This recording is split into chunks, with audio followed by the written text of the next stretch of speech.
Surviving the zombie apocalypse, the basement that kept me alive. When the zombie apocalypse begins, Elias Hart, an ordinary 19-year-old college student, barely escapes death by stumbling into a hidden door beneath the floorboards of his late parents' old house. To his shock, the door leads to a massive underground survival bunker, secretly built years ago by his parents and grandparents. It is filled with emergency supplies, water filtration systems, generators, farming equipment, manuals, and maps. They had prepared for the end of the world. But they never had the chance to tell him.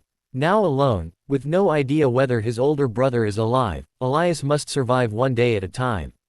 Food eventually runs low. Every few days, he risks his life scavenging abandoned homes, supermarkets, hospitals, and warehouses before returning to the safety of the bunker.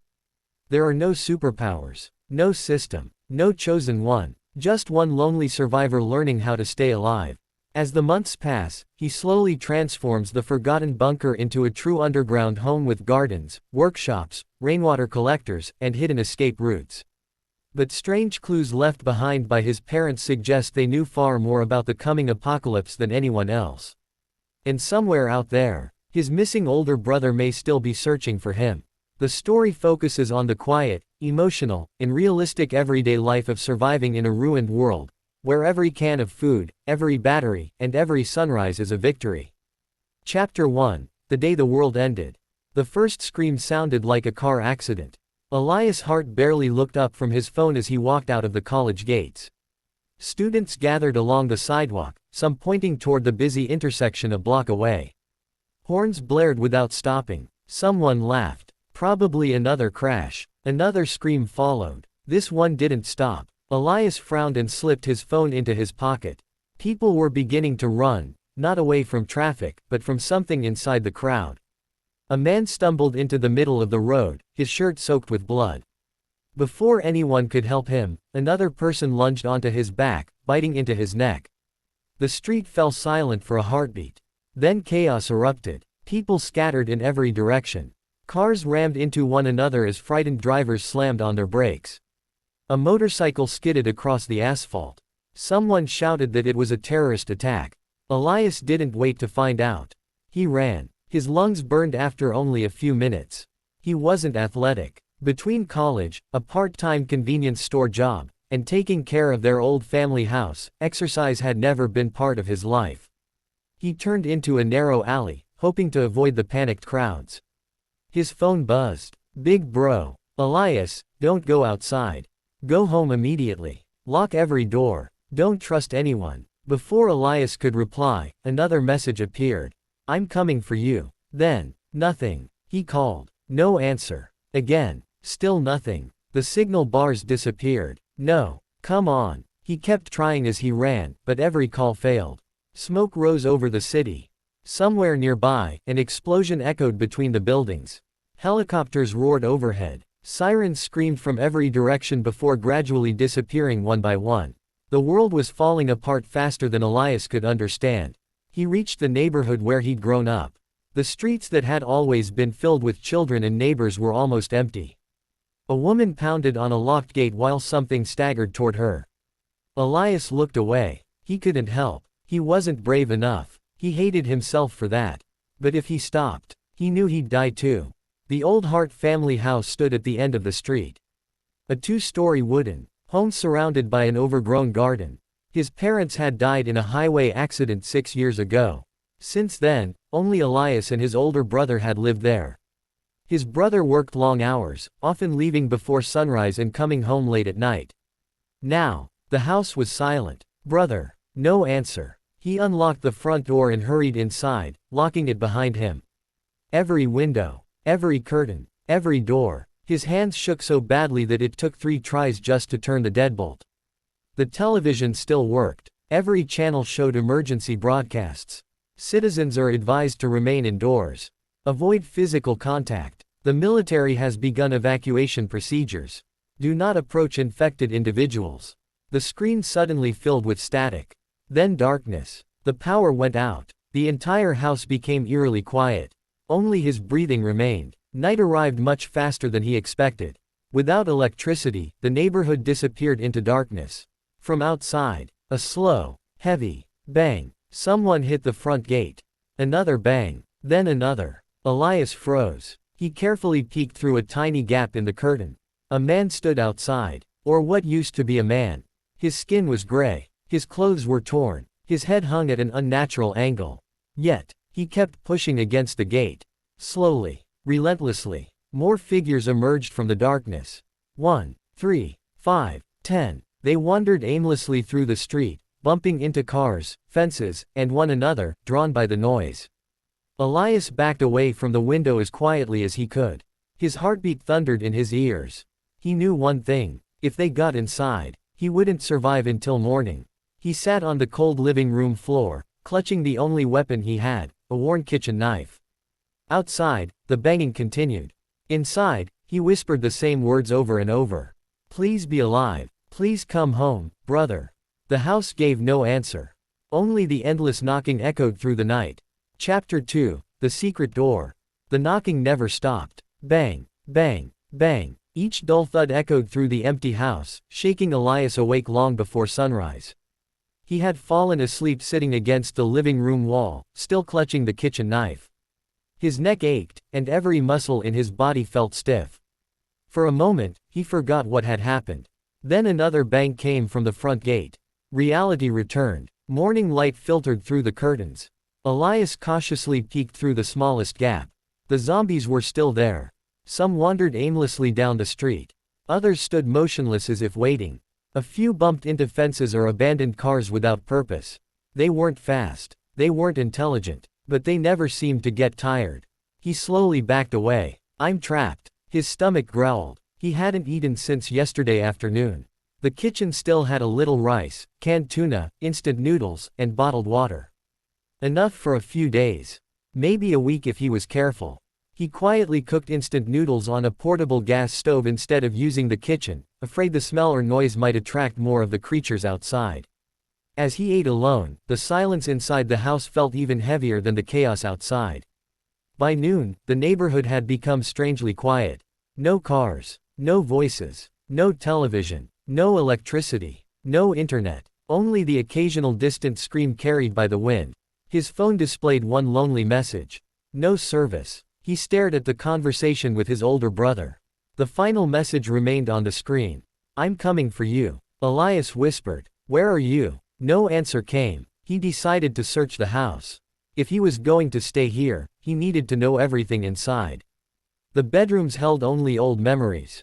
Family photographs. His mother's gardening books. His father's dusty toolbox. His brother's empty room. The bed was still unmade, just as he'd left it yesterday morning. Elias stood there for several minutes before quietly closing the door. The storage room beneath the stairs was packed with old furniture. His parents had always told him never to throw anything away. He sighed. "I guess today's cleaning day." He carefully moved old boxes one at a time. Broken chairs, paint cans, rusty tools, a bicycle missing both wheels. Finally, he reached an unusually large wooden cabinet pressed tightly against the wall. That's strange. He had lived here for years. He couldn't remember anyone ever opening it. After several minutes of pushing, the heavy cabinet finally slid aside. A cloud of dust filled the room. Behind it was a steel door. Elias froze. What? The door blended perfectly with the wall, hidden behind decades of storage. A keypad, a fingerprint scanner, and an old mechanical keyhole. It looked far newer than the rest of the house. His heart raced. Was this always here? He searched the area for a key but found nothing. The keypad was dark. No electricity. He tried pulling the handle. Locked. Confused, Elias examined the nearby shelves. One dusty wooden box caught his attention. Inside lay several family photo albums. As he flipped through them, something fell onto the floor. A faded photograph. It showed his parents smiling in front of their house. Behind them, workers were digging a massive hole where the garden now stood. His father had written something on the back. "Someday, when we're gone, trust the house." Elias read the sentence 3 times. What does that mean? He looked back toward the hidden steel door. For the first time since the apocalypse began, he felt that perhaps his parents had left him something more than memories. Something they had hidden from him his entire life. And somehow, it was waiting behind that door. Chapter 3, The underground shelter. Elias couldn't take his eyes off the steel door. His father's words echoed inside his head. Someday, when we're gone, trust the house. The message couldn't be a coincidence. His parents had hidden this place. And somehow, they expected him to find it. He spent the next hour examining every inch of the storage room. The keypad had no power. The fingerprint scanner was dead. The keyhole didn't fit any key he owned. Frustrated, Elias leaned against the wall. Click. A faint metallic sound came from beneath his feet. He frowned. The floorboard beneath the old bookshelf felt different. Kneeling down, he brushed away years of dust. There, hidden between the wooden planks, was a tiny brass ring. He hooked a finger through it and pulled. A narrow compartment opened beneath the floor. Inside lay a small waterproof metal box. His hands trembled as he opened it. Inside were three things: a thick envelope, an old brass key, and a handwritten letter. The envelope simply read, "For Elias." He carefully unfolded the letter. "My dear Elias, if you're reading this, something terrible has happened. We prayed this day would never come. There isn't enough time to explain everything. The house has always been more than a home. Behind the hidden door is a place built by our family over 3 generations. It was made so that someone would survive. If that someone is you, then live. Don't waste your life searching for answers immediately. Survive first. Questions can wait. We love you. Mom and Dad." Tears blurred the ink. He hadn't seen their handwriting in 6 years. For the first time since the outbreak, he cried. Not loudly. Just quietly. Holding the letter against his chest. After several minutes, Elias wiped his eyes. He picked up the brass key. Unlike modern house keys, it was thick and unusually heavy. On its head was a small engraving. A tree. The same tree carved into the old wooden gate outside. His parents' family symbol. He stood before the steel door once more. The key slid perfectly into the lock. Click. The heavy locking mechanism shifted. A deep metallic rumble echoed through the wall. Hydraulic pistons hissed. The steel door slowly swung inward. Cold air rushed out. It smelled clean, dry, untouched. Darkness greeted him. He aimed his flashlight down a long concrete staircase disappearing underground. The walls were reinforced with steel beams. Emergency lights lined the ceiling, though none were powered. Every step echoed through the passage. The farther he descended, the quieter the world became. No banging, no distant screams, no wind, only silence. At the bottom stood another thick security door. Unlike the first one, this one opened with a simple handle. Beyond it, Elias stopped walking. His flashlight revealed a massive underground shelter. Rows of shelves filled with neatly organized supplies. Hundreds of canned goods. Bottled water stacked against the walls.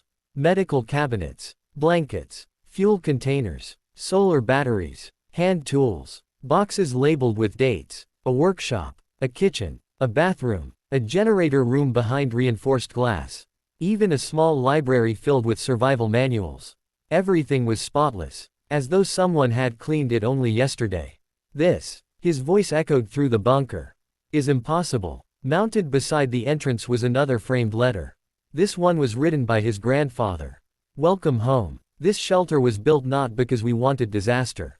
It was built because our family always believed that hope should have a place to survive. If this bunker has been opened, then protect it, improve it, and one day, pass it on. Elias slowly turned in a circle.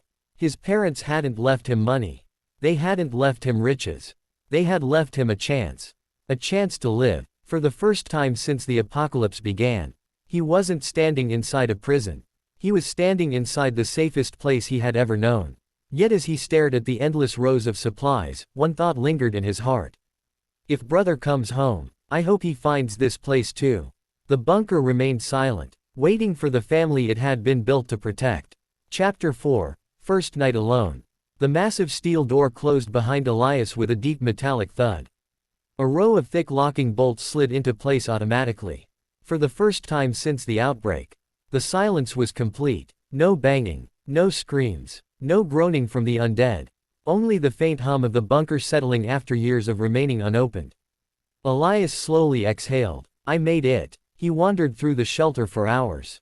Every room was labeled. Storage room A, medical room, generator room, water purification, workshop, kitchen, living quarters. Everything was perfectly organized. Each shelf had handwritten inventory tags. His mother's handwriting. Rice, check expiration every January. Medicine, replace every 5 years. Emergency candles, top shelf. He smiled sadly. Even now, she was still taking care of him. The kitchen surprised him the most. It wasn't luxurious, but it had everything. A gas stove connected to underground fuel tanks. Cooking utensils. Pressure cookers. Spices. Even neatly folded kitchen towels. Inside one cabinet, he found another note. A warm meal makes hard days easier. He laughed quietly. That's definitely Mom. For the first time since yesterday. He cooked real food. Rice. Canned beef. A fried egg. Instant soup. Nothing fancy. Yet sitting alone at the small wooden table. It felt like the best meal he'd ever eaten. After dinner, Elias continued exploring. The generator room contained a thick instruction manual. A checklist was taped to the wall. Daily. Check fuel level. Check battery charge. Inspect water pumps. Weekly. Test ventilation. Clean air filters. Inspect emergency exits. Emergency exits. He searched the map hanging nearby. The bunker was much larger than he'd imagined. The main entrance connected to the house. But 3 other tunnels stretched away from it. Each ended with a red mark labeled Emergency Exit A, Emergency Exit B, Emergency Exit C, so there's more than one way out. His parents had truly planned for everything. The living quarters held 4 bedrooms. One belonged to his parents. One had his grandfather's name. Another was marked storage. The final room had a small wooden sign. Elias. His breath caught. Slowly, he pushed the door open. Inside stood a simple bedroom. A neatly made bed. A bookshelf. A study desk. Blank notebooks. Fresh pencils. A wardrobe filled with clothes in his size. Even a pair of brand new shoes. They prepared all this. Years ago. Long before the apocalypse. Long before they died. His vision blurred. He sat on the edge of the bed. Everything felt impossible. Inside the desk drawer was a sealed envelope. Open this only after your first night. He smiled through his tears. They're still giving me instructions. He decided to obey. Somehow, it made him feel less alone. Before sleeping, Elias returned to the control room. A panel displayed the bunker's status. Power, 100%. Water, 100%. Fuel, 94%. Air filtration, normal. Everything was functioning perfectly. For now, he turned off the main lights. Only a small bedside lamp remained. The soft yellow glow filled the room. Outside, the apocalypse continued. People were running. Cities were burning. Families were being torn apart. But deep beneath the earth, one lonely survivor lay in a bed built by the people who loved him most. As he pulled the blanket over himself, he whispered into the quiet room. "Brother, if you're alive, please find your way home." No answer came, only silence. Yet unlike the silence upstairs, this one felt warm, safe, hopeful. For the first time since the world ended, Elias fell asleep without holding a knife. Chapter 5, Inventory. Elias woke to the soft chime of an alarm clock. For a brief moment, he forgot where he was. The warm bed, the quiet room, the faint glow of the emergency lights outside his door. Then reality settled in. The world above was gone. The bunker below was now his home. He washed his face and returned to the kitchen. Unlike yesterday, he wasn't starving. He carefully cooked rice and heated a can of corned beef. As he ate, he noticed a notebook lying neatly on the dining table. Its cover read, Bunker Inventory Log. The first pages were filled with neat handwriting. His grandfather's. His father had added notes over the years. The final pages were blank. Waiting. For him. Elias picked up a pen. I guess it's my turn now. He spent the entire morning counting supplies. One shelf at a time. Canned food. Corned beef 186 cans. Tuna 142 cans. Sardines 203 cans. Baked beans 97 cans. Mixed vegetables 88 cans. Soup 64 cans. Dry goods. Rice 18 sacks 25 kg each. Pasta 31 packs. Oats 20 containers. Flour 14 bags. Sugar 8 bags. Salt 12 containers. Water. Hundreds of sealed bottles. Plus, a massive underground water tank connected to a filtration system. Medicine. Bandages. antibiotics, painkillers, disinfectants, medical tools, generators, one primary diesel generator, one backup generator, solar battery storage, fuel, diesel drums, cooking gas, emergency gasoline. Everything had been carefully organized, almost professionally. By afternoon, he finally sat down. His hand cramped from writing. He looked around the shelter once more. It feels like there's enough food for years. But then he shook his head. No, he remembered something his brother often said. Never assume supplies will last forever. If he wasted food now, he might starve later. He opened another cabinet. This one contained dozens of survival books. Basic farming, water purification, electrical repair, emergency medicine, mechanical maintenance, food preservation. Every skill he didn't know was waiting inside these books.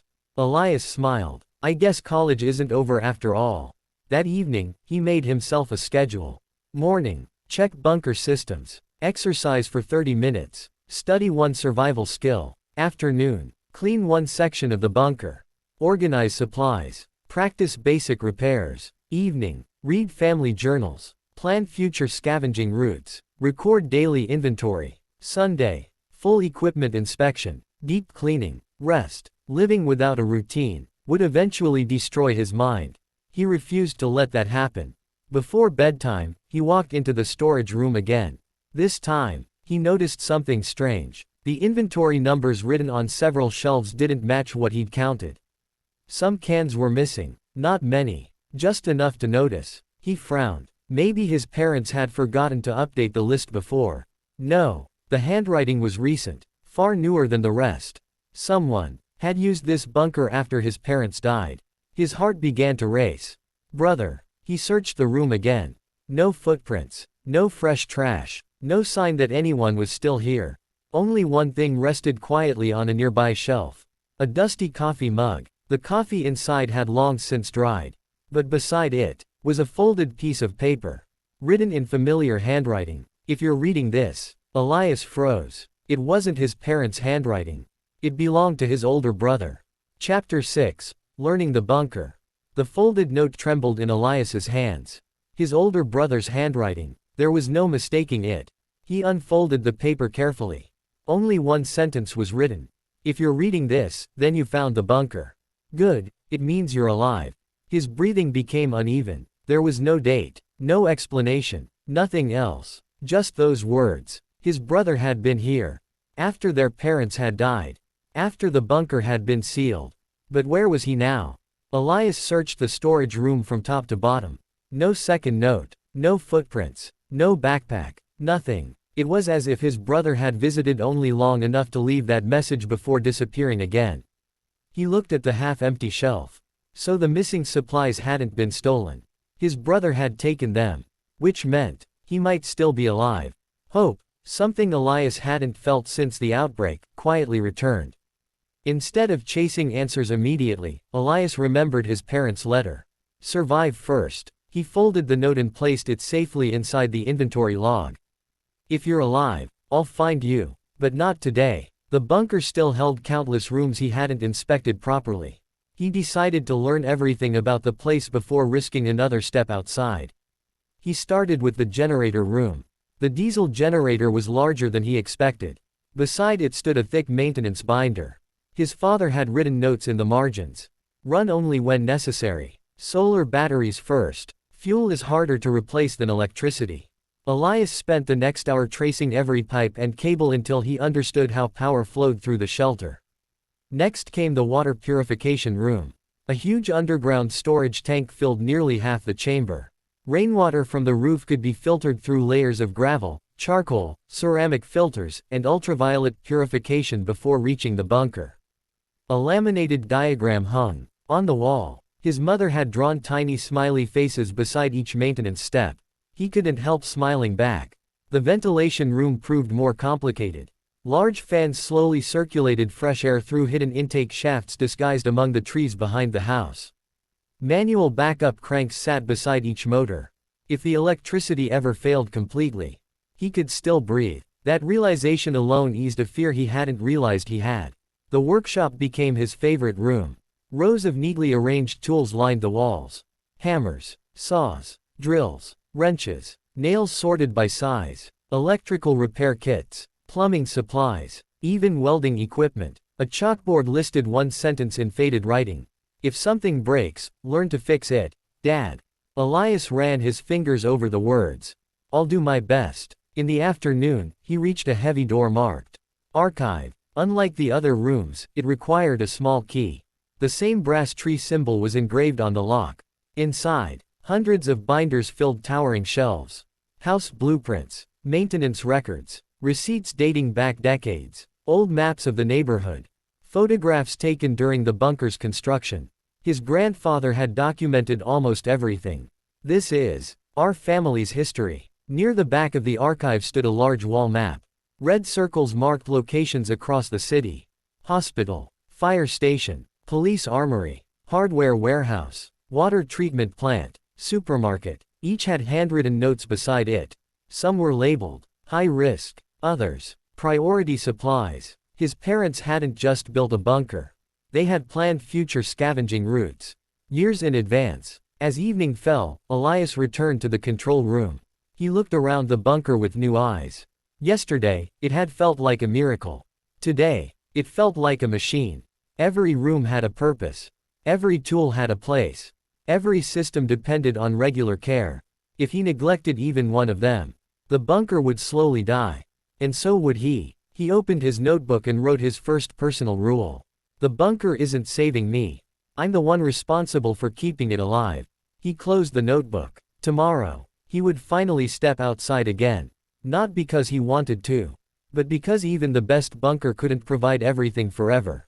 The surface was waiting, and so were the dangers beyond it. Chapter 7, First Scavenging Trip. The alarm rang at 6 in the morning. Elias sat up immediately. Today wasn't another day of organizing shelves or studying manuals. Today, he was going outside. He stood silently in front of the bunker's entrance. His hands were sweating. The world above wasn't the same one he had left behind. It had become a place where one mistake meant death. Before leaving, he opened the scavenging checklist his father had prepared. Before every trip, check weather. Carry only what you can run with. Never fire a gun unless there's no other choice. Always have 2 escape routes. Return before sunset. If something feels wrong, go home. Elias memorized every line. Then he closed the notebook. He chose his equipment carefully. A hiking backpack, a flashlight, a crowbar, a sturdy kitchen knife, a hammer tucked into his belt, a reusable water bottle, a first aid kit, work gloves, dust mask, a roll of duct tape, a notebook and pencil. No guns. The bunker didn't have any. And even if it did, the noise would only bring more zombies. Instead of using the front door, Elias followed the map to emergency exit B. The narrow tunnel stretched beneath the neighborhood for nearly 100 meters. At the end was a metal ladder leading upward. He pushed gently against the hatch. It opened without a sound. Fresh air rushed into the tunnel. The scent of grass mixed with decay. He climbed out. The exit was hidden beneath a large abandoned tool shed behind an empty house 3 streets away from his own. No wonder nobody ever found it.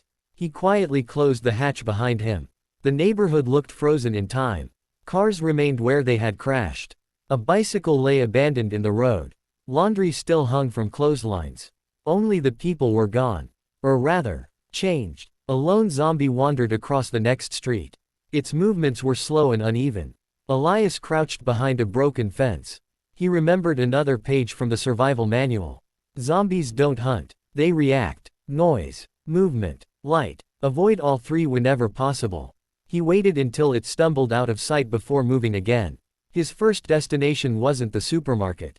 It was much closer. A small neighborhood convenience store. The glass entrance had already been shattered. Shelves were knocked over. Most of the snacks and bottled water had already been looted. Still, Elias searched every aisle carefully. He found batteries behind the counter.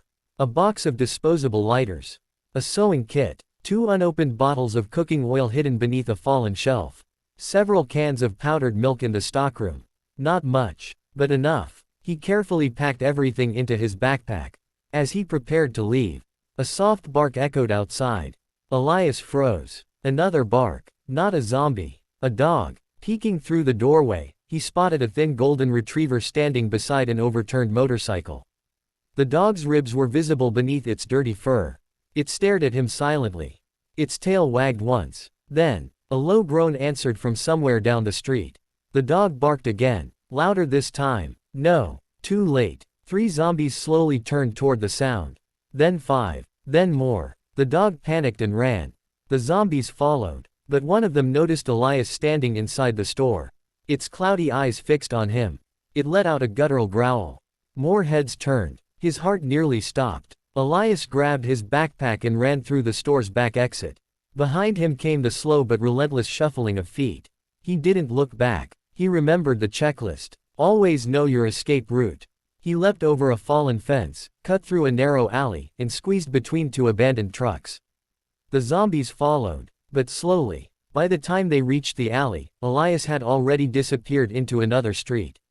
Only after climbing back into the hidden tunnel did he finally allow himself to breathe. His chest rose and fell rapidly.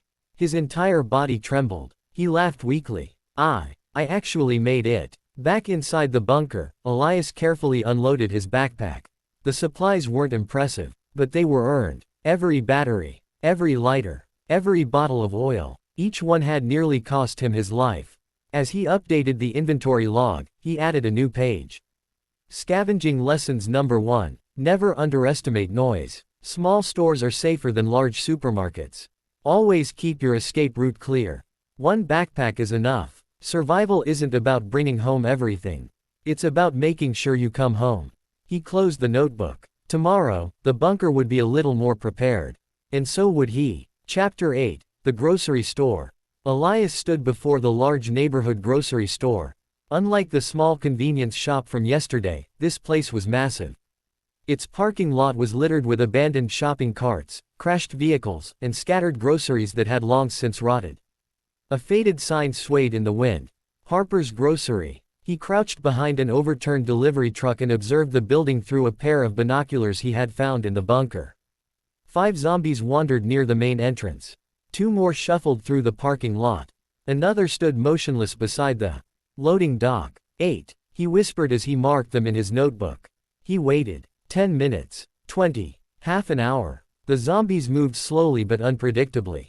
Eventually, the loading dock became clear. That would be his way in. Following the fence line, Elias quietly slipped behind the store. The metal delivery door had been forced open months ago. He eased it farther open, wincing at the faint squeak. No response. He entered. The warehouse smelled of dust and spoiled food. Pallets had been overturned. Boxes were ripped apart. Rats darted across the floor. Most of the obvious supplies were gone. Looters had reached this place long before him. Still, his father had once said, "People only search where everyone else searches." Elias smiled. So let's look where nobody bothered. He climbed onto the storage racks. Near the ceiling sat several untouched boxes covered in thick dust.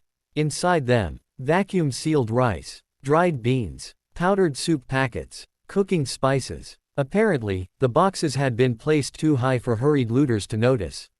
He lowered them carefully using a rope from his backpack. In another storage room, he discovered unopened cartons of bottled water. The bottles were dusty but intact. He resisted the urge to take everything. His backpack had limits. Instead, he wrote the location in his notebook. Warehouse storage. Water, approximately 60 bottles. Rice, 12 vacuum packs. Dried beans. Seasonings. Return later. Knowledge was just as valuable as supplies. A loud crash echoed somewhere inside the supermarket. Elias instantly crouched. Silence. Then, a low groan. Not one, several. He slowly peered around the warehouse shelves. A zombie had knocked over a stack of plastic baskets near the checkout area. The sound had attracted others. 1, 3, 6. Soon, a small group drifted toward the noise. They weren't chasing prey. They were investigating, just like the manuals had described. Elias stayed perfectly still. Even his breathing slowed. Minutes passed. Eventually, the zombies lost interest and wandered away. He quietly exhaled. So they really do react to sound. That single observation might save his life someday. Before leaving, Elias searched the manager's office. The safe had already been emptied of money. But money no longer mattered. Inside a cabinet, however, he found something much more useful. Store inventory maps, delivery schedules, storage layouts, emergency generator keys. He rolled the maps carefully and slipped them into a waterproof tube. Planning ahead meant surviving longer. As he prepared to leave through the loading dock, he noticed fresh footprints in the dust. Human footprints. Not his. They were larger. Recent enough that the dust hadn't fully settled. Someone else had been here. Not weeks ago. Not months ago. Recently. Elias's heartbeat quickened. He scanned the warehouse. No voices. No movement. No sign of another survivor. Only the footprints leading toward a side exit. He considered following them, then remembered his own rule. Curiosity can wait. Survival comes first. He turned away. The walk back to the bunker was uneventful. The hidden tunnel welcomed him like an old friend. After sealing the hatch, Elias unloaded everything onto the inventory table. Today's haul included vacuum-packed rice, dried beans, powdered soup, cooking spices, bottled water, store maps, generator keys. Not a bad day's work. He updated the inventory log before adding another page to his growing notebook. Scavenging lessons number 2. Observe before entering. Warehouses hide better supplies than storefronts. Leave something behind for another trip. Maps are worth carrying. If another survivor has been somewhere, assume they could return. As he closed the notebook, his eyes drifted toward the folded note from his older brother. Now, there were fresh footprints. Perhaps he wasn't as alone as he thought.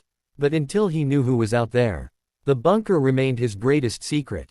Chapter 9. Missing Brother. The bunker was unusually quiet that night. Elias sat alone at the dining table, staring at the folded note his older brother had left behind. If you're reading this, then you found the bunker. Good, it means you're alive. He had read those words dozens of times. Every time, they raised the same question. Where are you now? The following morning, Elias made a decision. He wouldn't blindly search the city. That would be suicide. Instead, he would start with the places his brother knew best. He spread an old city map across the table. One by one, he circled familiar locations. Their old workplace. His brother's favorite repair garage. The apartment building where his best friend once lived. A roadside diner they often visited after work. A small riverside park. His brother was practical. If he had survived, he would likely head somewhere familiar.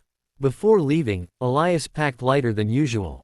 Today's goal wasn't scavenging. It was observation. Binoculars, notebook, water, crowbar, knife, first aid kit, a single energy bar. He didn't even bring a large backpack. Speed mattered more than supplies. He exited through emergency exit A. The sky was overcast. A cool breeze carried the smell of damp earth and decay. The city looked even more abandoned than before. Nature was slowly reclaiming the streets. Grass pushed through cracked pavement. Vines climbed traffic lights. Silence ruled everything. The repair garage was the closest stop. The metal shutters had been forced open long ago. Inside, tools lay scattered across the floor. Vehicles remained half repaired. Coffee cups sat untouched beside workbenches. Everything looked as though people had simply vanished in the middle of the day. Elias searched carefully. No bodies. No supplies worth carrying. But, near the office door, he noticed something scratched into the wall. A tree. His family's symbol. His heart skipped a beat. He stepped closer. Beneath the carving were 3 words. Still moving north. His brother. It had to be. Nobody else would know that symbol. Elias quickly checked the surrounding offices. No one remained. Only empty lockers and scattered paperwork. Still, the message changed everything. His brother had survived long enough to leave it. His second stop was the small roadside diner. The front windows had shattered months ago. The kitchen had been looted. Most chairs were overturned. As he searched behind the counter, he found another carving beneath the register. The same tree. Below it, an arrow pointing north. No words this time, only the direction. His brother had been leaving a trail. Not for strangers. For him. As Elias stepped outside, a sharp whistle echoed nearby. He immediately ducked behind an abandoned pickup truck. His heart pounded. That wasn't a zombie. Someone had made that sound deliberately. He waited. Minutes passed. Nothing. Slowly, he peeked around the truck. Across the street, A hooded figure stood on the roof of a pharmacy. Watching him, the stranger wore a backpack and carried what looked like a hunting spear. For several seconds, neither of them moved, then the figure simply turned and disappeared across the rooftops. Elias sprinted toward the building. By the time he climbed onto the roof, the stranger was gone. Only a small piece of chalk remained on the concrete. Drawn beside the roof access door was the same tree symbol. But this one had something new. A circle surrounding it. Elias stared at the mark. What does that mean? He copied the symbol into his notebook before climbing back down. The journey home felt longer than usual. Someone else was alive, not just his brother. Someone had been watching him. Whether they were friend or enemy, he couldn't tell. Back inside the bunker, Elias pinned the copied symbols onto a corkboard in the archive. One tree, one arrow north, one tree inside a circle. A trail, a code, or perhaps a warning. As he looked at the growing collection of clues, he realized something. Finding his brother wasn't just a hope anymore. It had become a destination. But until he understood the meaning behind those symbols, he would move carefully. Because in a world overrun by the dead, the living could be even more dangerous. Chapter 10, Fixing the Generator. A sharp alarm shattered the morning silence. Beep, beep, beep. Elias jumped out of bed and rushed into the control room. A yellow warning light flashed on the control panel. Primary power output, unstable. His heartbeat quickened. Already, he had only been living in the bunker for a short time. If the generator failed, the ventilation, lights, water pumps, and battery charging system could all be affected. He remembered his father's words. When something breaks, don't panic. Find the cause first. Elias took a deep breath. Right, one step at a time. He grabbed the generator maintenance binder from the workshop. The troubleshooting page was marked with dozens of handwritten notes. If power output becomes unstable, check fuel level. Inspect battery connections. Clean air intake filters. Check cooling system. Test backup batteries before restarting. His father had underlined the last sentence. Never restart without finding the problem. The fuel gauge looked normal. The battery terminals were clean. No leaking pipes. No strange smells. Everything appeared fine. So what's wrong? He walked around the machine one more time. Then, he noticed a faint layer of dust covering the air intake filter. He removed the protective panel. The filter was almost completely clogged. Years of dust had slowly blocked the airflow. The generator hadn't been running enough to reveal the problem until now. So that's it. Using compressed air and a soft brush, Elias carefully cleaned the filter. The manual explained each step with diagrams. His father had added little notes beside them. Don't rush. Clean from the inside out. Replace only if damaged. It felt less like reading instructions, and more like his father standing beside him, teaching him. After reinstalling the filter, Elias performed the remaining inspections. Cooling fan, oil pressure, drive belt, everything passed. Finally, he switched the generator back on. The machine rumbled steadily. The warning light disappeared. A green message appeared on the control panel. System stable. Elias smiled. His first repair, successful. He wasn't finished. The experience had taught him something important.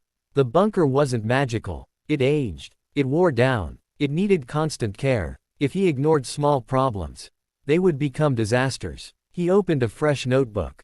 Maintenance schedule. Daily. Power systems. Water pumps. Air quality. Fuel levels. Every 3 days. Air filters. Battery inspection. Emergency lighting. Weekly. Generator maintenance. Ventilation shafts. Workshop tools. Tunnel inspection. He pinned the checklist beside the control panel.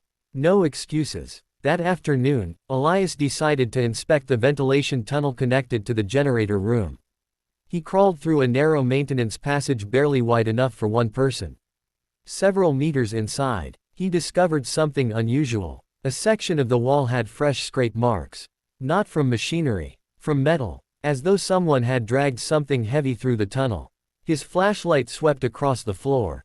There, hidden beneath a thin layer of dust, were muddy boot prints. Human, not his. Recent. He immediately switched off his flashlight and listened. Silence. No footsteps. No breathing. Nothing. Still. The tracks hadn't been there during his previous inspection. Someone had entered one of the maintenance tunnels. But how? Only his family knew about the bunker. Didn't they? Back inside the control room, Elias checked the archive maps again. Every emergency tunnel, every hidden exit, every maintenance shaft. One small passage caught his attention. Unlike the others, it wasn't labeled. Just a thin line disappearing beyond the map's edge. No destination, no explanation. Someone had intentionally left it blank. He circled it with a red pen. Tomorrow, he would find out where it led. But tonight, he locked every bunker door. For the first time since moving underground, Elias wasn't afraid of the zombies outside. He was afraid of whoever had walked through his family's hidden tunnels. Chapter 11, The Rooftop Garden Guide. The red circle on the map stayed in Elias's mind all night. An unknown tunnel, fresh footprints, someone moving through places only his family should have known.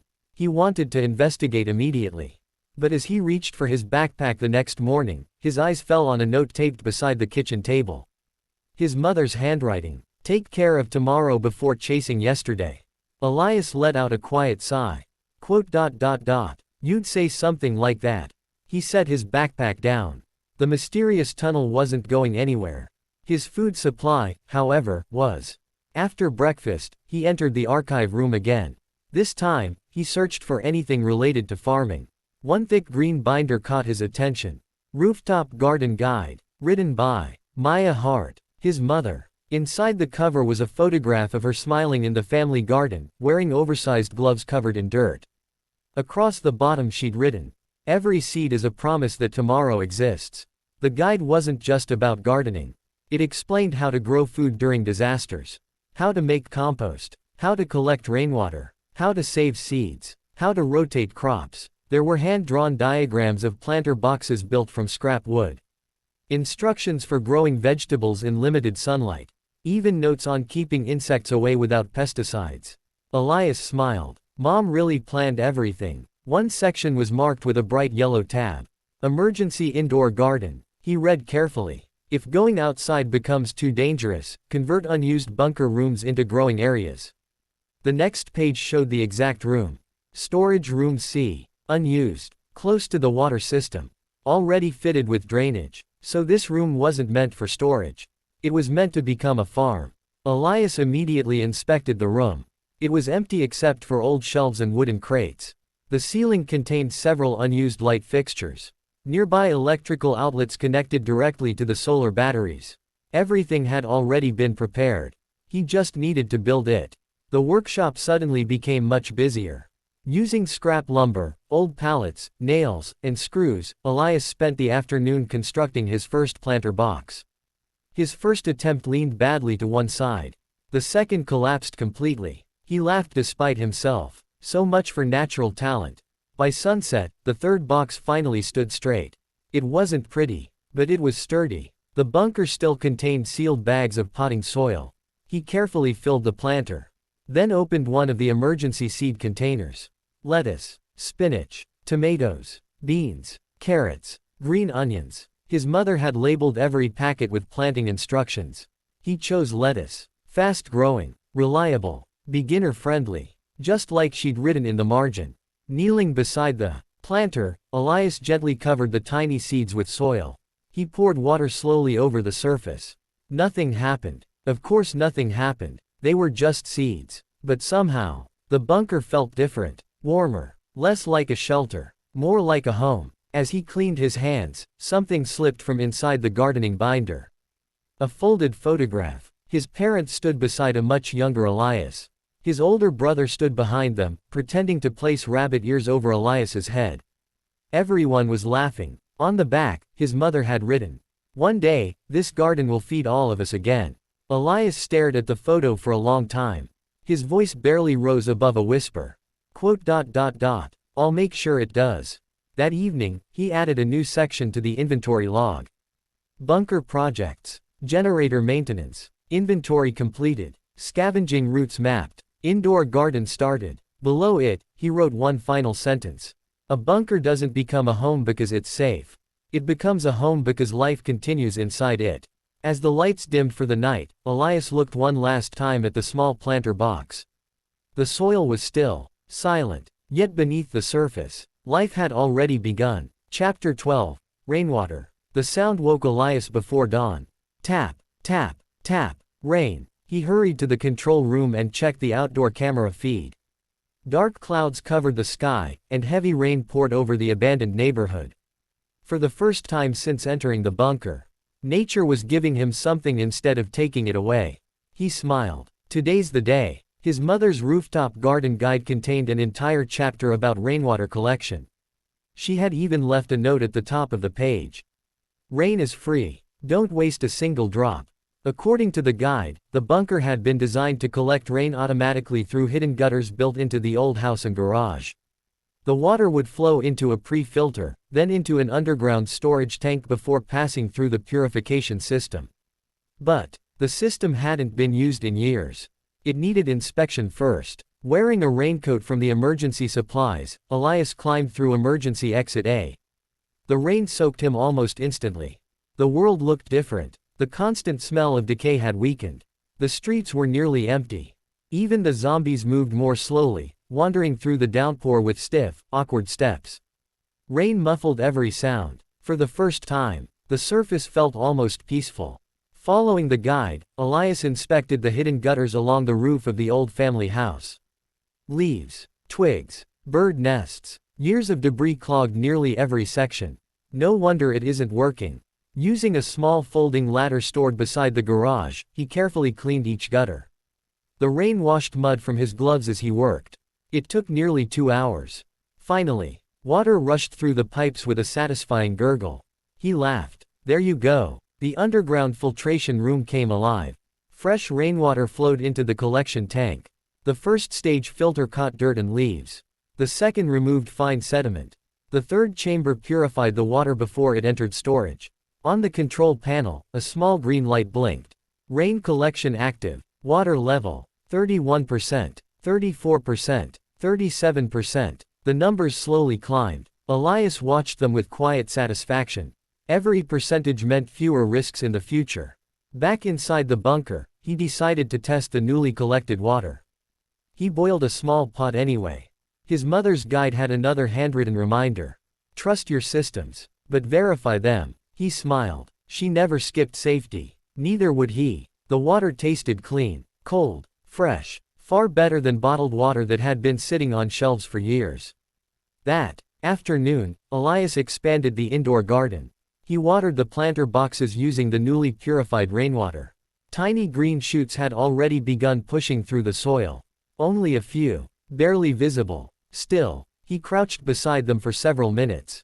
You actually made it. Life. Growing beneath the earth. As evening approached, the rain finally stopped. The outdoor camera showed puddles reflecting the orange sunset.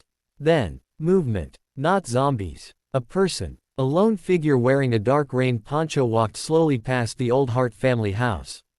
They didn't stop. Didn't search. Didn't look around. Yet, just before disappearing down the street, the stranger glanced directly toward the house. Toward the hidden entrance. As if they knew someone was watching. Elias instinctively ducked away from the monitor. When he looked back, the street was empty. He replayed the camera recording several times. The face remained hidden beneath the hood. No clear features. No obvious clues. Only one detail stood out. The stranger carried a weathered backpack.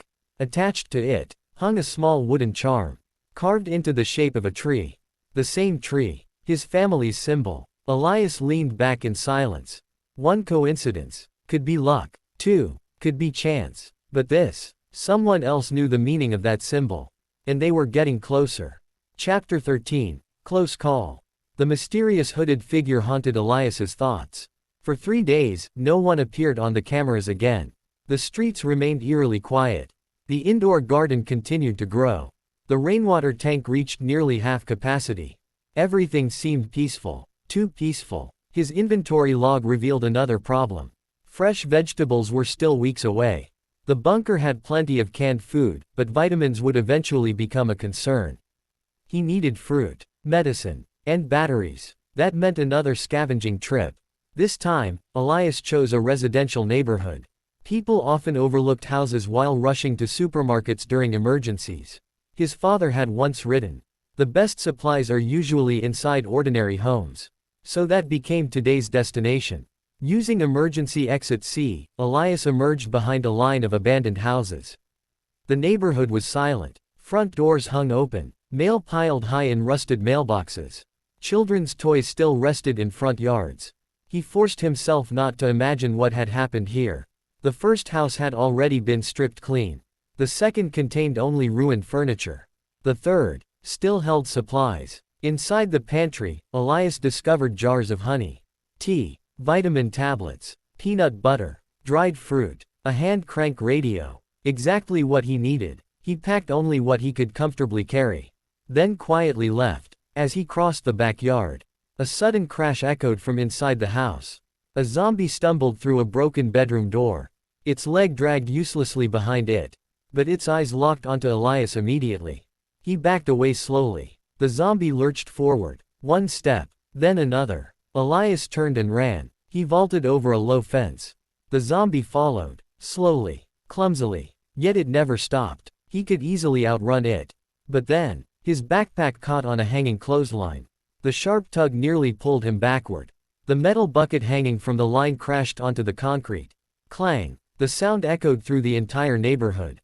Elias's heart sank. From nearby houses, groans answered. 1, 5, 10. Windows shattered. Doors creaked open. Zombies began wandering toward the noise. Damn it! He cut the backpack free with his knife and sprinted through narrow backyards. The streets became increasingly dangerous. More zombies emerged from garages, from alleyways, from abandoned cars. None of them ran. None of them shouted. They simply kept walking toward every sound he made. Finally, Elias spotted the old Hart family house. Relief washed over him. He sprinted across the final stretch of road, unlocked the front door, slipped inside, locked it again. His breathing was ragged. I made it. Then, he heard scratching, not at the front door, at the side of the house. He froze. Looking through a second-floor window, Elias saw the limping zombie from earlier.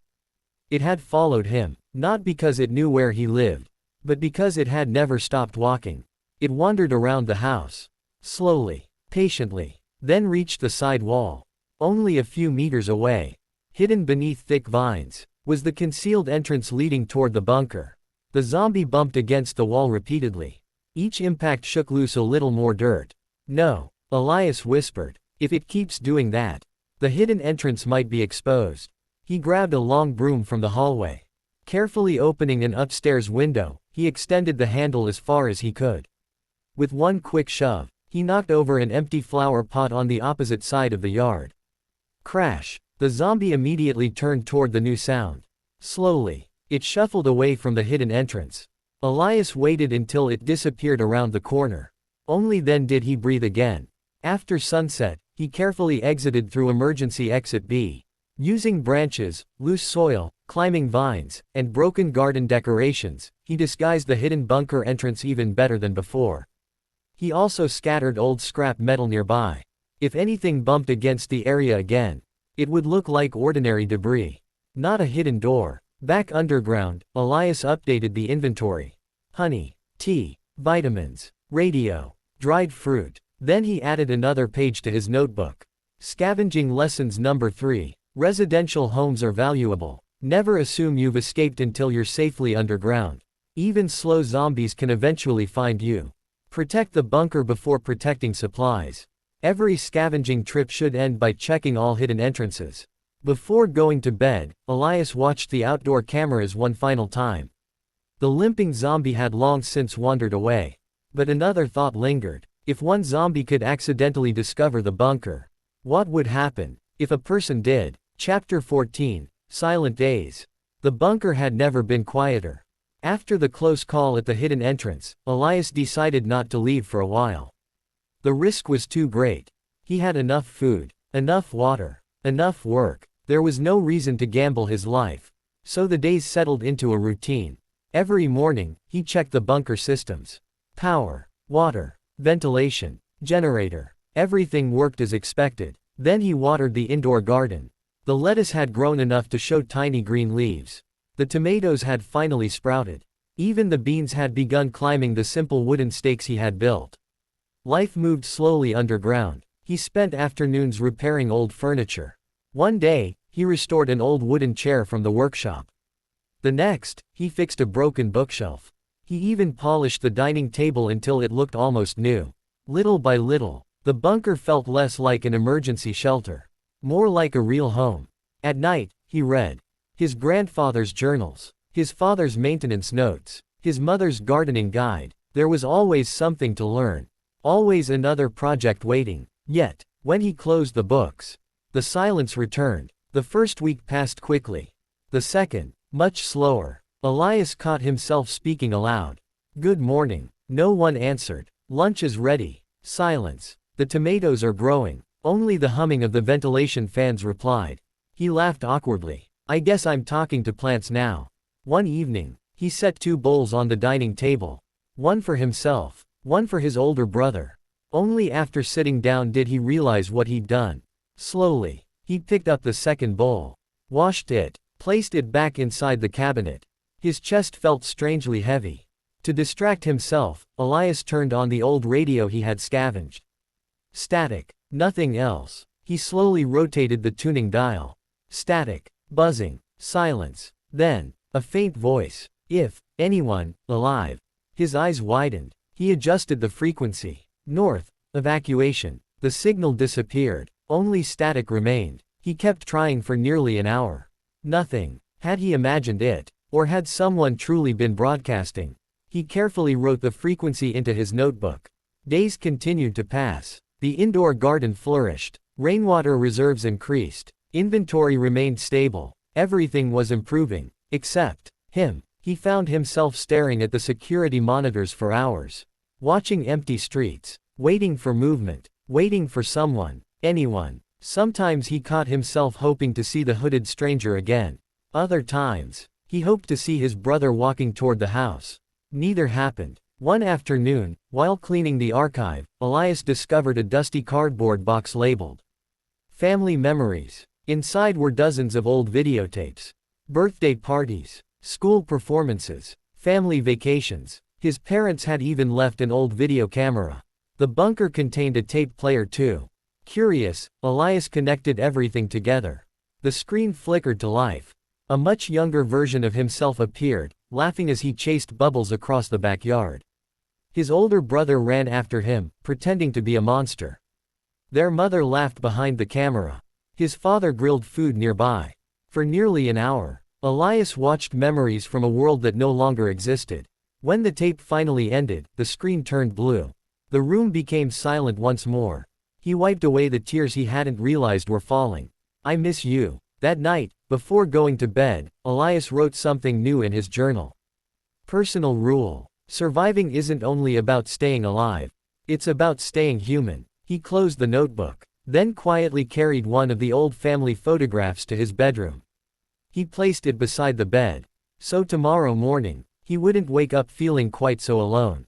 Outside, the dead still wandered. Inside, one young man continued fighting a different kind of battle. The battle against loneliness. Chapter 15. Radio static. The old hand-crank radio sat on the dining table. For nearly a week, Elias had checked every frequency morning and night. Nothing. Only static. Yet he couldn't forget the voice he had heard. If anyone alive. It had been faint, broken, but real. He was certain of it. After breakfast, Elias carried the radio into the communications corner of the bunker. The archive contained several old manuals on amateur radio operation. His grandfather had apparently been a licensed radio operator years ago. One dusty notebook contained dozens of handwritten emergency frequencies. Beside them was a warning. "Listen more than you speak." His grandfather had underlined the sentence 3 times. Elias connected the radio to a larger antenna hidden inside the bunker. The signal immediately became clearer. Still mostly static, but stronger. He slowly turned the dial. Buzz. Crackle. Silence. Then, station 7. The transmission vanished. He froze. His fingers stopped moving. He waited. 5 minutes. 10. Then another burst of sound. Avoid. Highways. Large groups. North. Static swallowed the rest. Someone was broadcasting survival advice. Not military codes. Not emergency services. Just another survivor. Instead of speaking immediately, Elias remembered his grandfather's warning. He listened. For nearly an hour. Short fragments repeated every 15 minutes. Always incomplete. Always ending in static. Yet together they formed a rough message. Avoid highways. Cities remain dangerous. Travel quietly. Head north only if prepared. The speaker sounded calm, experienced. That afternoon, Elias searched the archive for anything related to radio communications. Behind several maintenance manuals, he found a locked metal cabinet. Inside, a compact shortwave transceiver, a collapsible antenna, microphones, replacement batteries, signal amplifiers. His family hadn't only planned to survive, they had planned to communicate. The instruction manual contained one final handwritten note. This time, it wasn't from his parents. It was from his older brother. If you ever need to answer a broadcast, never reveal the bunker. Never reveal your real location. Trust actions before words. Elias gently traced the handwriting with his finger. So you used this too. As evening approached, he assembled the radio equipment. The larger antenna dramatically improved reception. Voices became more frequent. Most were hopeless, crying, calling missing family members, begging for help. Some repeated the same message for days. Others never returned. Each transmission reminded Elias how many people had survived, and how many had likely disappeared afterward. Then, at exactly 8 p.m., a clear voice filled the room. This is Station 7. Elias held his breath. If anyone can hear this, do not trust every survivor. There are groups forcing people to join them. Travel alone only if necessary. Resources can be replaced. Your life cannot. The message repeated twice, then ended. Elias stared at the radio. Whoever Station 7 was, they had survived for months. Maybe longer. Their broadcasts were organized, disciplined, almost military, yet strangely compassionate. His hand hovered over the microphone. He could answer. He could finally speak to another human being. His thumb rested on the transmit button.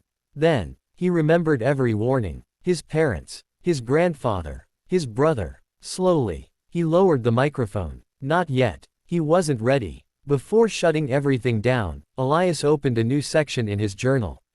Radio log. Station 7. Broadcast every evening around 8 p.m. Calm male voice. Gives survival advice. Mentions traveling north. Warns about dangerous survivor groups. Unknown location. At the bottom of the page, he added one final note. Listening can reveal more than speaking. He closed the journal. Outside, the world remained silent. Inside, for the first time since the apocalypse began, the silence no longer felt empty. Somewhere beyond the static, someone else was still fighting to survive. Chapter 16. Winter Preparations. The mornings grew colder. When Elias stepped into the generator room, his breath briefly fogged the air. He frowned. The bunker was insulated, but not immune to the changing seasons. Winter was coming, and this would be his first winter alone. He opened his father's maintenance calendar. One page was marked in bold red ink. Seasonal checklist. Before winter. Inspect heating system. Check insulation around ventilation shafts. Stock extra firewood. Store additional blankets. Preserve fresh food. Reduce unnecessary power consumption. His father had written a final note at the bottom. Winter punishes poor planning. Elias wasted no time. The heating system passed inspection after he cleaned several dusty vents. He reinforced old weather seals around maintenance doors. He moved extra blankets into every bedroom, even though only one room was occupied. Old habits, he muttered with a faint smile. The indoor garden had become his greatest success. The lettuce was finally ready. He carefully harvested the outer leaves, leaving the younger ones to continue growing. That evening, for the first time since the apocalypse began, he ate a fresh salad. It wasn't much, just lettuce, dried beans, and canned tuna. But the crisp taste nearly made him laugh. I actually grew this. For a brief moment, the bunker felt wonderfully alive. The next priority was fuel. The diesel reserves were still high, but firewood could provide additional warmth while saving fuel. Following one of the archive maps, Elias traveled to a nearby hardware warehouse. The building had already been looted. Tools were scattered across the floor. Shelves stood empty. But behind the warehouse, he discovered stacks of untreated lumber stored beneath a roof. Most scavengers had ignored them. Wood wasn't immediately valuable. Not until winter. He loaded only a few planks onto a small folding cart. More than enough for one trip. Greed slowed people down. He refused to make that mistake. On his way home, snow began falling. Only light flakes. Barely enough to cover the ground. Elias stopped walking. He hadn't seen snow since before the world ended. The silent white flakes drifted between abandoned houses. For just a few moments, the ruined neighborhood looked peaceful. Almost normal. Crunch. He froze. That wasn't snow. It was footsteps. Someone was behind him. He quietly stepped beside an abandoned van.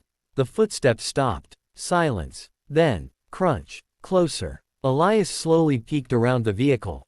No one. Only fresh footprints leading into a narrow alley. Human footprints. Not zombies. The person had intentionally hidden. Watching. Again. His hand tightened around the crowbar. Every instinct told him to investigate. Instead, he remembered another rule. Never chase someone who wants to disappear. He backed away carefully, never taking his eyes off the alley. After several tense minutes, he returned to the hidden tunnel. Alive. Back inside the bunker, Elias unloaded the lumber. He stacked it neatly beside the small emergency fireplace located in the common room. Warmth. Another problem solved. As he wrote today's inventory update, something caught his attention. Outside temperature, 2 degrees Celsius. Tomorrow's forecast, below freezing. Winter had officially arrived. That night, snow quietly covered the old Hart family house. The outdoor cameras showed empty white streets. No zombies wandered outside. No mysterious stranger appeared. Everything seemed still. Yet Elias couldn't shake the feeling that someone had been following him. Not to attack. Not to rob him. Simply, to observe. As he switched off the lights, he looked toward the sealed bunker door. Beyond several meters of earth, snow continued falling across a broken world. And somewhere within that frozen silence, another survivor walked alone. Chapter 17, Family Records. Snow continued to fall. The world outside had become a silent blanket of white, hiding abandoned cars, broken fences, and the wandering dead beneath layers of frost. Inside the bunker, however, life continued. The heater hummed softly. Fresh lettuce grew under warm lights. The generator ran steadily. For the first time in weeks, Elias didn't need to leave. So instead, he searched for answers. The archive room contained hundreds of binders. Most recorded maintenance schedules, supply inventories, and construction plans. But one cabinet remained unopened. It required the old brass key bearing the carved family tree. The same key that had unlocked the bunker. The lock clicked. Inside were several leather-bound journals. Each carried the same title. Family Records. The oldest belonged to his great-grandfather. The newest, to his father. Elias began with his father's journal. The first pages described ordinary family life. Repairs around the house. School events. Birthdays. Fishing trips with his older brother. Nothing unusual. Then, halfway through the journal, the tone changed. A page was marked with a red ribbon. If Elias is reading this, then the bunker has finally been opened. His heart skipped. He read carefully. We never wanted you to grow up afraid. That's why we never told you about the bunker. You deserved a normal childhood. If disaster never came, we planned to destroy every record after we grew old. Unfortunately, the world chose differently. Elias quietly closed his eyes. His parents had carried this burden alone. For years. The following pages explained the bunker itself. Construction had begun almost 40 years earlier. His grandfather had expanded it. His father modernized it. Every generation added something new. The shelter wasn't built because they knew how the apocalypse would happen. It was built because the Hart family believed every generation should leave hope for the next. The words were simple, yet they carried enormous weight. Another journal belonged to his grandfather. Unlike his father, his grandfather wrote almost every day. One particular entry stood out. April 16th. Prepared another emergency tunnel. No one understands why. I hope they never have to. Another. September 4th. Neighbors laughed again. They think I'm paranoid. Perhaps I am. But if I'm wrong, we lose money. If I'm right, someone survives. Elias swallowed hard. His grandfather had been ridiculed. Yet he never stopped building. Toward the back of the cabinet lay an old envelope labeled, To both my sons. Not just Elias. His older brother too. Inside was a handwritten letter from their mother. No matter what happens, take care of each other. The bunker is only concrete and steel. Family is what keeps it alive. Elias lowered the letter slowly. I'm sorry. I couldn't keep us together. As evening approached, he organized the journals by year. One final notebook remained untouched. Unlike the others, it had no title, only the carved family tree. Inside, every page was blank, except the first, written in his father's familiar handwriting. The next chapter belongs to you. A pen rested inside the notebook. Waiting, Elias sat silently for several minutes. Then, he picked it up. On the first blank page, he wrote, Day 124. The bunker is still safe. The garden is growing. I repaired the generator. I heard another survivor on the radio. Brother, if you ever read this, I never stopped waiting for you. He closed the journal gently. The family records were no longer complete. From this day forward, he would continue them. That night, Elias returned the older journals to their cabinet. Only one notebook remained on his desk. His own. Outside, snow buried the old world a little deeper. Inside, a new history had quietly begun. Chapter 18, A Better Home. Morning sunlight filtered through the snow-covered windows of the old Hart family house. Deep below, the bunker was already awake. The heater hummed gently. Fresh vegetables swayed beneath growing lamps. The smell of warm bread drifted from the kitchen. For the first time since the apocalypse began, Elias smiled before breakfast. His days no longer felt like endless survival. They had become ordinary. Wake up, check the systems, water the garden, prepare meals, read, repair, write in the family journal. The routine was simple, but it gave his life purpose. The indoor garden had grown far beyond a few planter boxes. Storage room C now looked like a miniature greenhouse. Lettuce, spinach, green onions, tomatoes with tiny green fruit, bean vines climbing homemade trellises. He even started growing herbs after discovering forgotten seed packets. The bunker smelled fresh instead of stale, alive instead of abandoned. After breakfast, Elias began another project.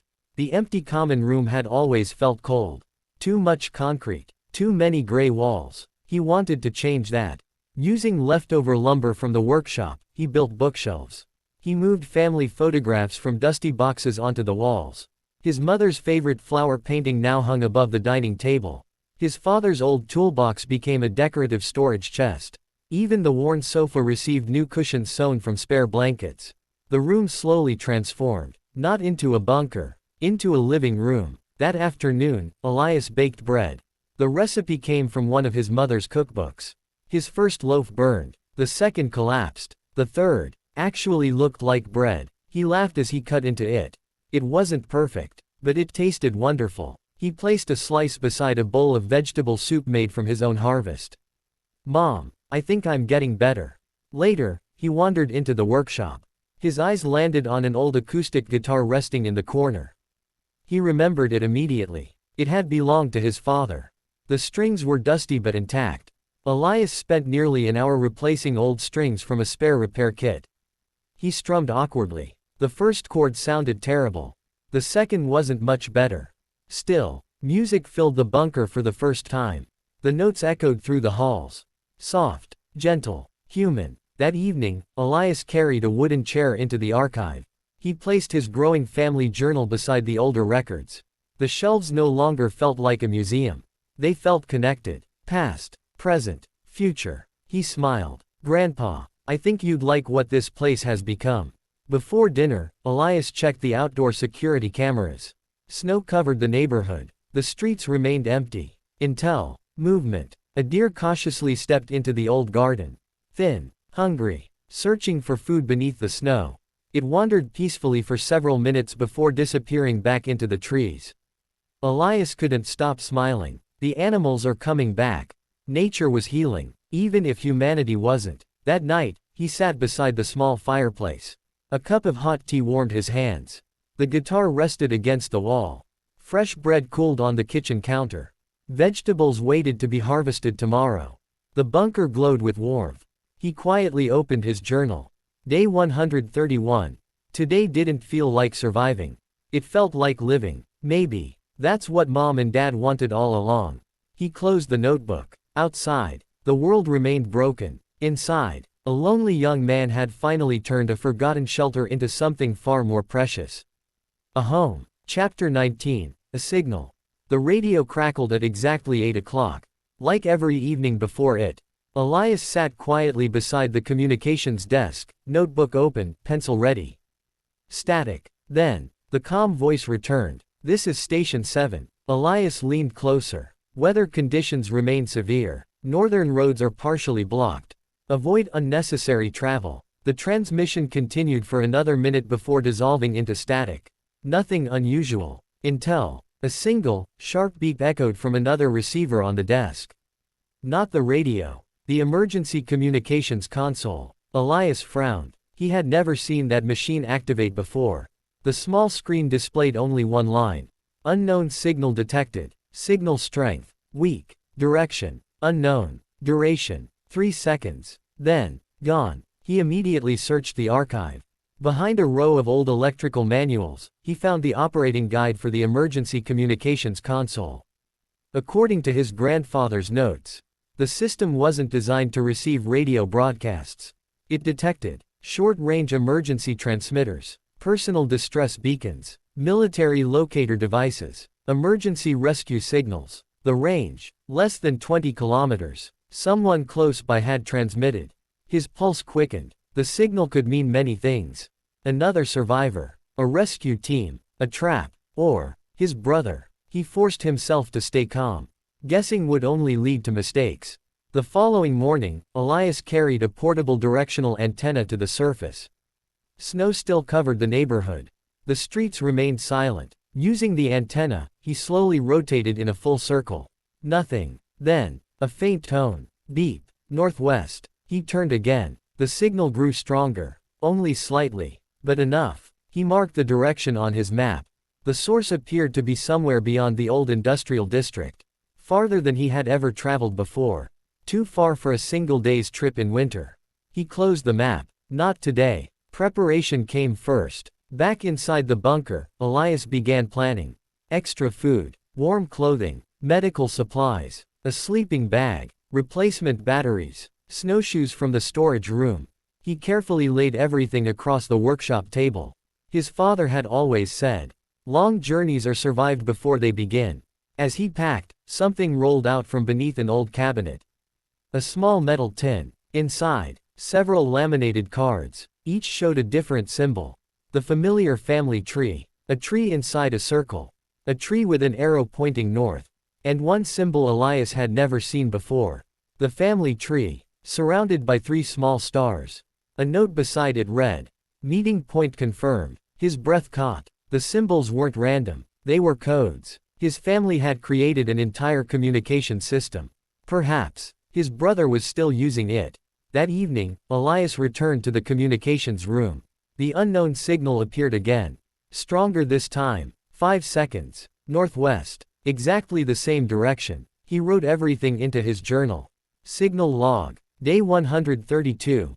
Direction. Northwest. Duration. 5 seconds. Distance. Unknown. Repeated. Yes. Possible source. Emergency beacon. Survivor transmitter. Brother. He underlined the final word. Twice. Before bed, Elias spread his route map across the dining table. He traced a careful path through quiet neighborhoods, avoiding highways and open intersections. The journey would take several days. Maybe longer. Dangerous. Cold. Unknown. He looked toward the family journal. Then toward the radio. Finally, he whispered into the silent bunker. If that's you, I'm coming. Outside, snow continued to fall across the ruined city. Somewhere beyond the white horizon, a tiny signal blinked once more. Waiting. Chapter 20. Tomorrow again. The map remained spread across the dining table. A red pencil line stretched northwest through abandoned neighborhoods, frozen parks, and the edge of the industrial district. Elias studied it for what felt like the 100th time. Every turn, every possible shortcut, every place he could hide if things went wrong. This wasn't just another scavenging trip. It would be the longest journey since the world had ended. He packed slowly, not because he was uncertain, because he refused to forget anything. Food for 7 days. purified water, a sleeping bag, warm clothes, first aid supplies, flashlights, extra batteries, crowbar, knife, fire starter, maps, compass, the portable radio, his father's maintenance notebook, his mother's gardening guide, his own journal. He smiled. I'm taking all of you with me.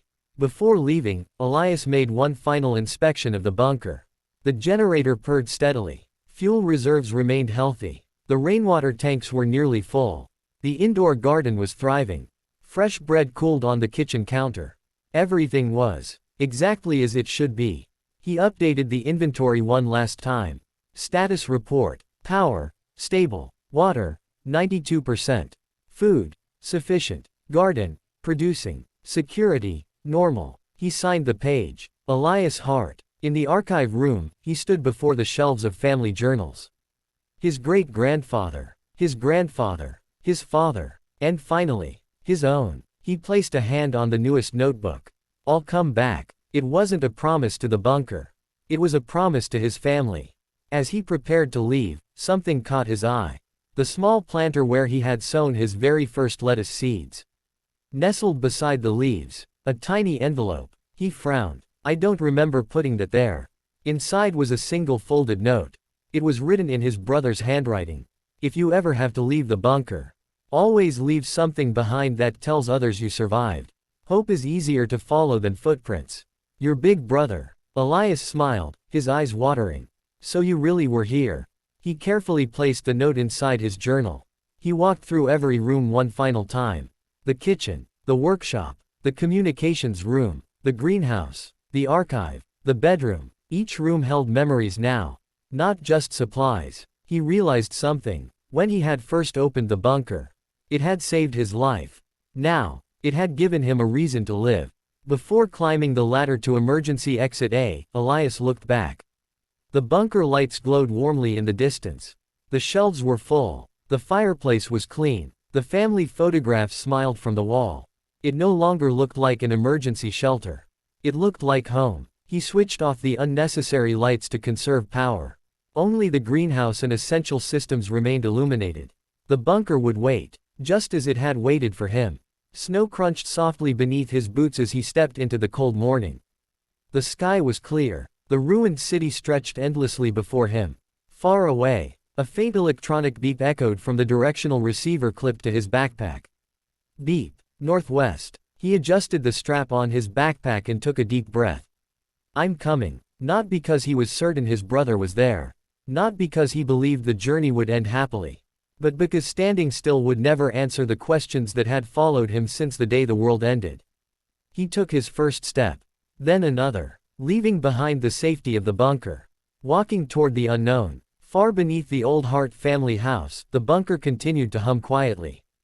The lights remained on. The garden continued to grow. The family journals waited on their shelf. And on the dining table, the final page of the inventory log remained open. Elias had written one last sentence before leaving. Survival gave me another day. Hope gave me a tomorrow. The page fluttered gently in the warm air from the ventilation system. Outside, one lone survivor disappeared into the snow-covered streets. Not searching for the end of the apocalypse. Simply searching for the person he had promised never to stop looking for. His brother. End of Chapter 20. End of Volume 1, The Hidden Basement. Thank you for listening to II Fiction Stories. Please like, comment, share and subscribe. See you next time.